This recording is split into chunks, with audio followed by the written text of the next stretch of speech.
Selamat pagi saudara-saudaraku yang dikasihi Tuhan. Luar biasa pagi ini. Sapaan Teduh kita menyegarkan pengenalan kita lebih mendalam tentang Allah yang luar biasa. Seperti kesaksian Daud dalam Mazmur 30 ayat 6. Sebab sesaat saja ia murka, tetapi seumur hidup ia murah hati. Sepanjang malam ada tangisan, menjelang pagi terdengar sorak-sorai. Sebelum kita membaca dan merenungkan sabda Tuhan, kita satu dalam doa. Terima kasih ya Bapa atas kesempatan indah di pagi hari ini. Dimungkinkan semata hanya oleh belas kasihan Tuhan. Biarlah kinerja dan karya kami sebagai produk meniru dan meneladani Tuhan, imitation Christ yang luar biasa itu. Biarlah firman Tuhan tetap menjadi pelita bagi kaki kami dan terang bagi jalan kami. Berfirmanlah ya Bapa, karena kami sedia mendengarkannya. Dalam nama Tuhan Yesus kami berdoa. Amin. Saudara-saudaraku, firman Tuhan yang menjadi perenungan kita di pagi hari ini dari Yeremia 30 ayatnya yang ke-11. Sebab aku menyertai engkau, demikianlah firman Tuhan, untuk menyelamatkan engkau segala bangsa yang keantaranya engkau kuserahkan akan kuhabiskan. Tetapi engkau ini tidak akan kuhabiskan. Aku akan menghajar engkau menurut hukum. Tetapi aku sama sekali tidak memandang engkau tak bersalah. Tema yang saya pakai, pendisiplinan Allah. Saudara-saudaraku, ada dua gelas yang sama, diisi air yang sama banyaknya. Ya, namun kita bisa melihat secara positif sebagai hampir penuh. Ya, tetapi juga kita bisa melihat secara negatif sebagai hampir kosong. Saudara-saudaraku yang dikasihi Tuhan kita Yesus Kristus, demikianlah hukuman Allah atas bangsa Yehuda berupa pembuangan ke Babel. Memang berat sekali karena terlalu parah, seperti luka yang tak tersembuhkan. Penyebabnya jelas sekali, karena bangsa Yehuda berontak dan berdosa kepada Allah. Karenanya saudara-saudaraku, Nabi Yeremia dipanggil untuk bernubuat. Isi nubuat adalah janji dan pengharapan. Setelah genap waktunya, umat Allah akan pulang dari pembuangan dan dipulihkan. Bahkan kerajaan Israel Utara dan Israel Selatan, Yehuda, akan disatukan kembali di bawah pemerintahan dinasti Daud. Kalau kita katakan tadi, sapaan teduh pagi hari ini menyegarkan pengenalan kita lebih mendalam tentang Allah. Memang benar, hukuman Allah pasti terlaksana, karena Allah itu Allah yang adil. Hal ini ditekankan pada bagian akhir ayat yang dibacakan tadi. Aku sama sekali tidak memandang engkau tak bersalah. Karenanya yang bersalah haruslah dihukum. Tetapi juga Allah Maha Pengasih.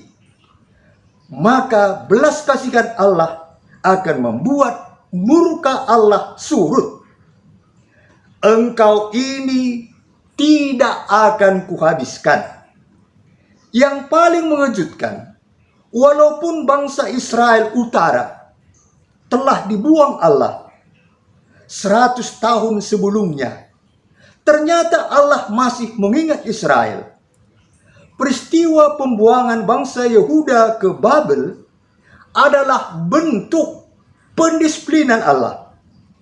Allah menghendaki agar Yehuda melihat hukuman Allah sebuah pembelajaran dan menilainya secara positif. Artinya, memandang air dalam gelas secara positif sebagai hampir penuh, bukannya memandang air dalam gelas yang hampir kosong. Dengan demikian, jelas penghukuman Allah bukanlah nasib akhir.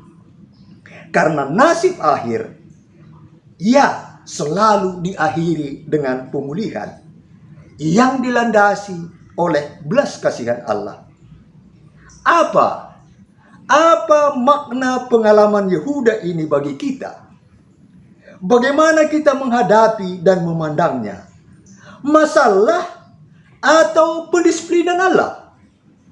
Pandangan itulah yang perlu mendapat perhatian kita. Pandanglah pendisiplinan Allah seperti gelas yang hampir penuh.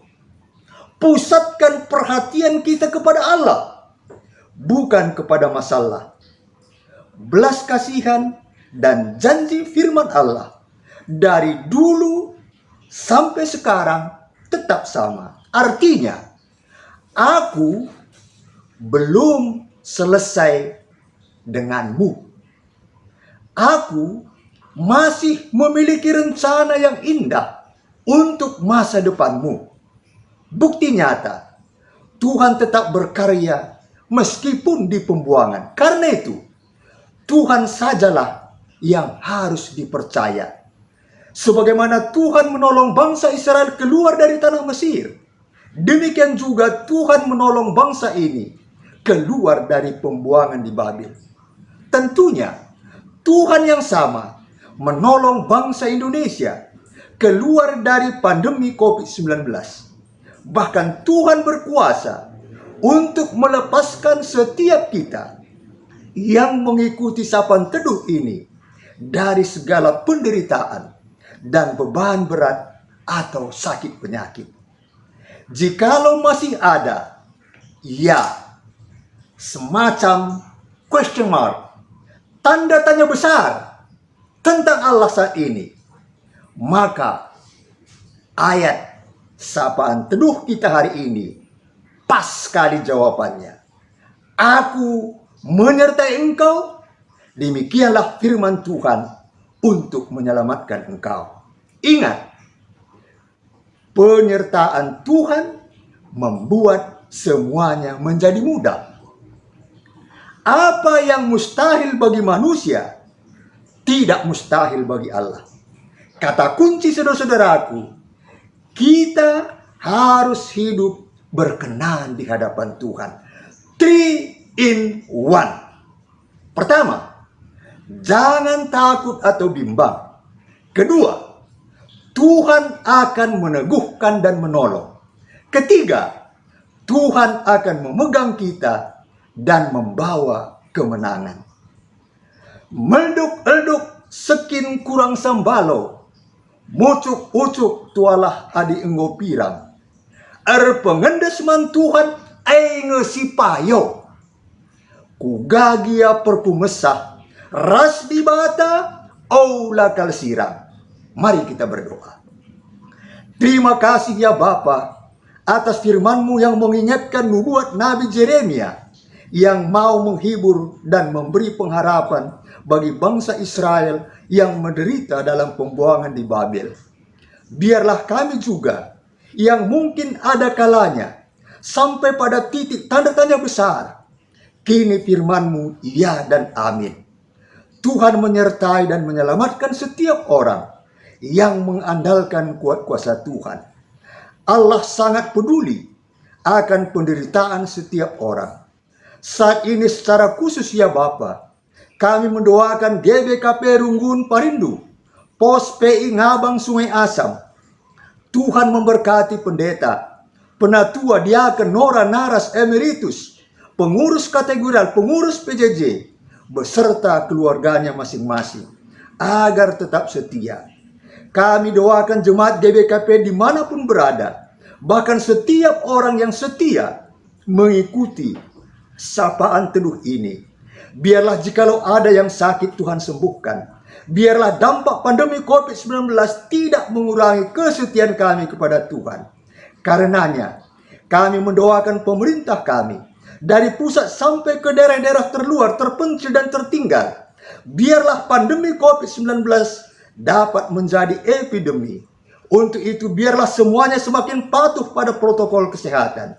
Kami memohon, turun tanganlah ya Bapa atas perdamaian Rusia-Ukraina.